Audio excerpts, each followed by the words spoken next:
24 hours ago, the governor unveiled his budget for the state of Minnesota. Lots of great news in there, especially for cities, counties, and school district.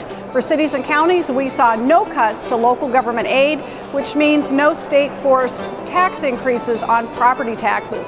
Something I know in my community, I hear from folks all the time that there are concerns in that area. They don't want to see their property taxes go up. So that's some good news. For school districts, too, stable funding, support for full-day kindergarten, all-day, everyday kindergarten, something many people in my community have shared with me that they want, and certainly we know is good for education as a whole. So that's some really great news. Student grants at the college level were also protected in the governor's budget, and I know that will be a relief to those students and their families of kids entering college. Some things that might be a little bit of a concern, certainly the cuts to long-term care, health and human services, nursing homes.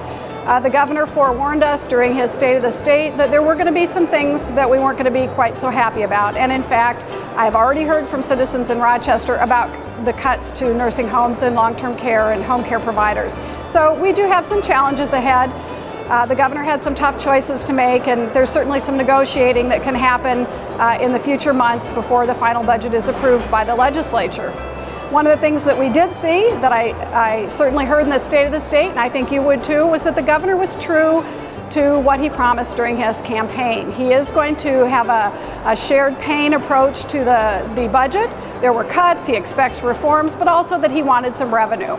We saw a budget that did actually have revenue in it, as the governor promised all along the campaign trail last year.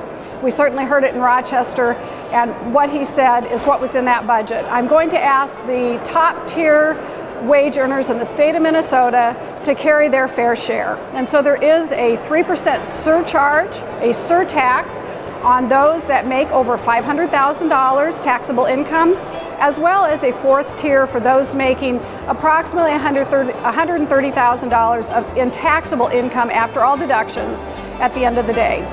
And so there is some revenue in this budget, as he promised. So again, what I saw is what I expected, which was the campaign promises of our governor be realized in the budget. And of course, we have a legislature with a very different approach, and so for the next several months, we'll be working to negotiate, to hear bills that might have a slightly different perspective, and see if we can't come to some agreement in time to finish in May as required by law. That's what I'm hoping for. Until next time.